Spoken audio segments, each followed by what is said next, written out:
আসসালামু আলাইকুম। অবিরাম বাংলার সংবাদে সবাইকে স্বাগত জানাচ্ছি। আমি নাইম ফাথুম মুবিন। শুরুতে বিআরবি কেবলস সংবাদ শিরোনাম জানিয়ে দেব এই মুহূর্তে হাতে পাওয়া সর্বশেষ গুরুত্বপূর্ণ আপডেট আন্তর্জাতিক সংবাদ। শুরুতেই থাকছে যুক্তরাষ্ট্র ইসরায়েলকে পুরোপুরি পরাজিত না করা পর্যন্ত পিছু হটবে না তেহরান। ইরানের সশস্ত্র বাহিনীর জেনারেল স্টাফ বলেছেন, মধ্যপ্রাচ্যে যুক্তরাষ্ট্র ইসরায়েলকে পুরোপুরি পরাজিত না করা পর্যন্ত তারা পিছুই হটবে না। ১৯৯০ সালে ইরাক থেকে ইরানি যুদ্ধবন্দীদের দেশে ফেরার বার্ষিকী উপলক্ষে দেওয়া এক বিবৃতিতে দেশটির সামরিক বাহিনী একথা জানায়। এবারে জানাবো, প্রতিটি মার্কিন সেনাকে হত্যা বা আটক করলেই $৩০,০০০ পুরস্কার ঘোষণা। যে কোনো মার্কিন সেনা সদস্য আটক বা হত্যা করতে পারলেই $৩০,০০০ পুরস্কার দেবার ঘোষণা দিয়েছেন দেশটির সেনাপ্রধান আমির হাতামি। জানাবো, যুদ্ধের সময় নতুন আকাশ প্রতিরক্ষা কাঠামো তৈরি করেছে ইরান। যুদ্ধের সময় নতুন আকাশ প্রতিরক্ষা কাঠামো তৈরি করেছে বলে জানিয়েছেন দেশটির ইসলামী বিপ্লবী গার্ড বাহিনীর এক সামরিক কর্মকর্তা। তিনি জানান, এর মাধ্যমে কমান্ড ও নিয়ন্ত্রণ ব্যবস্থা, প্রশিক্ষণ ও যুদ্ধ কৌশলের বিভিন্ন ক্ষেত্রে পরিবর্তন আনা হয়েছে। জানাবো, ইসরায়েল এবং ফিলিস্তিনি সংঘাত, রাজনৈতিক সংকটে জর্জরিত হয়ে পড়েছে ইসরায়েল। ইসরায়েলে আগামী অক্টোবরে নির্বাচনকে ঘিরে রাজনৈতিক উত্তেজনা ক্রমেই বাড়ছে। গাজায় চলমান সামরিক অভিযান, মানবাধিকার লঙ্ঘন ও ফিলিস্তিনি ইস্যু আন্তর্জাতিক অঙ্গনে আলোচনার কেন্দ্রে থাকলেও দেশটির আসন্ন নির্বাচনে এসবের চেয়ে অভ্যন্তরীণ রাজনৈতিক ও সামাজিক সংকটই বেশি প্রভাব ফেলেছে।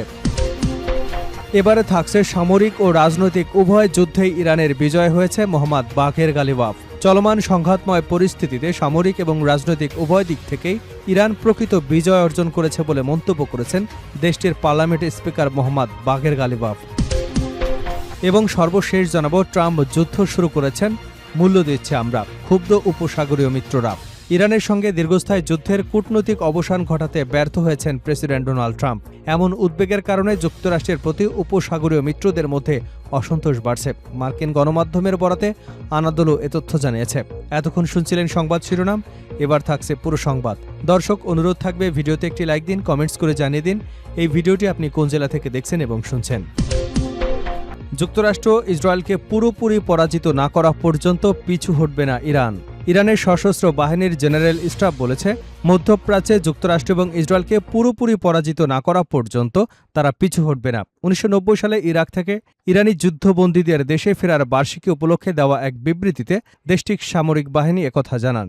রোববার আল জাজিরা জানিয়েছে, বিবৃতিতে বলা হয়, প্রতিরোধের যে ঐতিহ্য তা ইরানের নতুন প্রজন্মের কাছে পৌঁছে গেছে। এই প্রজন্ম বিশ্বের সবচেয়ে শক্তিশালী অস্ত্রসজ্জিত সামরিক শক্তির বিরুদ্ধে দাঁড়িয়েছে বলেও দাবি করা হয়। ইরানের সশস্ত্র বাহিনী জানায়, কমপক্ষে আত্মসমর্পণ না করা পর্যন্ত দেশটির বৈধ অধিকার এবং নেতৃত্বের দাবিগুলো বাস্তবায়নের প্রচেষ্টা অব্যাহত থাকবে। ফার্স নিউজ এজেন্সির প্রকাশিত বিবৃতিতে ইরানের সশস্ত্র বাহিনীর প্রতি জনগণের সমর্থনের প্রশংসা করা হয়। একই সঙ্গে যুক্তরাষ্ট্রকে আগ্রাসন এবং মধ্যপ্রাচ্যের আধিপত্য বিস্তারের জন্য অভিযুক্ত করা হয়েছে। এর আগে যুক্তরাষ্ট্র ইসরায়েল চলতি বছরের ২৮শে ফেব্রুয়ারি ইসলামী বিপ্লবের নেতা আয়াতুল্লাহ সাইদ আলী খামেনি এবং জ্যেষ্ঠ সামরিক কমান্ডারদের হত্যা করবার মাধ্যমে ইরানের বিরুদ্ধে যুদ্ধ শুরু করে। এরপর পাকিস্তানের মধ্যস্থতায় এপ্রিল মাসে যুক্তরাষ্ট্র ইরানের মধ্যে যুদ্ধবিরতি হয়। পরে ১৭ জুন দুদেশ একটি চুক্তিতে সই করে চূড়ান্ত সমঝোতার লক্ষ্যে আলোচনা শুরু করে। তবে নিরাপত্তার নিশ্চয়তা এবং হরমুজ প্রণালীতে নৌ চলাচলের স্বাধীনতা নিয়ে মতবিরোধের কারণে পরে আলোচনা স্থবির হয়ে পড়ে। ৮ থেকে ২৪শে জুলাই পর্যন্ত যুক্তরাষ্ট্র ও ইরানের মধ্যে ফের সামরিক হামলা পাল্টা হামলা হয়। এ সময় যুক্তরাষ্ট্র ইরানের বিভিন্ন লক্ষ্যবস্তুতে হামলা চালায়। জবাবে ইরান, জর্ডান, বাহরাইন, কুয়েতসহ কয়েকটি দেশে থাকা মার্কিন সামরিক স্থাপনা সরঞ্জাম লক্ষ্য করে হামলা চালিয়েছে বলে দাবি করে।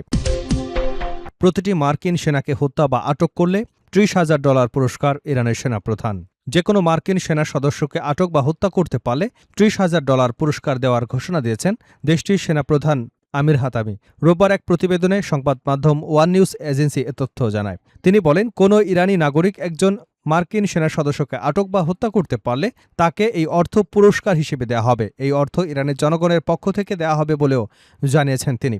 এদিকে এর আগেও মার্কিন প্রেসিডেন্ট ডোনাল্ড ট্রাম্পকে হত্যার জন্য পুরস্কার দেওয়ার কথা জানিয়েছিলেন ইরানের কর্মকর্তারা। গত ১৫ মে ইরানের জ্যেষ্ঠ আইন প্রণেতা ইব্রাহিম আজিজি জানিয়েছিলেন, পার্লামেন্টে প্রস্তাবিত একটি ব্যবস্থায় ট্রাম্পকে হত্যার জন্য €৫০ মিলিয়ন পুরস্কারের কথা রয়েছে। যুদ্ধের সময় নতুন আকাশ প্রতিরক্ষা কাঠামো তৈরি করেছে ইরান আইআরজিসি। যুদ্ধের সময় নতুন আকাশ প্রতিরক্ষা কাঠামো তৈরি করেছে বলে জানিয়েছেন দেশটির ইসলামিক বিপ্লবী গার্ড বাহিনীর এক কর্মকর্তা। তিনি জানান, এর মাধ্যমে কমান্ড ও নিয়ন্ত্রণ ব্যবস্থা, প্রশিক্ষণ ও যুদ্ধ কৌশলের বিভিন্ন ক্ষেত্রে পরিবর্তন আনা হয়েছে। রোববার ফার্স নিউজ এজেন্সির প্রকাশিত একটি প্রমাণচিত্রে এই কর্মকর্তা এসব বলেন। তিনি জানান, আগের যুদ্ধগুলোর অভিজ্ঞতা থেকে পাওয়া শিক্ষা কাজে লাগিয়ে এই কাঠামো পুনর্গঠন করা হয়েছে। এর মাধ্যমে প্রচলিত আকাশ প্রতিরক্ষা ব্যবস্থার পরিবর্তে নতুন পদ্ধতির দিকে এগোচ্ছে ইরান। ওই কর্মকর্তার তথ্য অনুযায়ী নতুন কাঠামোর আওতায় যুদ্ধ কৌশল, সরঞ্জাম, কারিগরি কার্যপ্রণালীতে পরিবর্তন আনা হয়েছে। পাশাপাশি আকাশ প্রতিরক্ষা নেটওয়ার্কের বিভিন্ন অংশের মধ্যে কিভাবে তথ্য সংগ্রহ, আদান প্রদান করা হবে তাতেও পরিবর্তন করা হয়েছে। তিনি জানান, এসব পরিবর্তনের ফলে সংঘাত চলাকালে ইরান তার আরও বেশি ক্ষেপণাস্ত্র এবং আকাশ প্রতিরক্ষা ব্যবস্থা সচল রাখতে সক্ষম হয়েছে।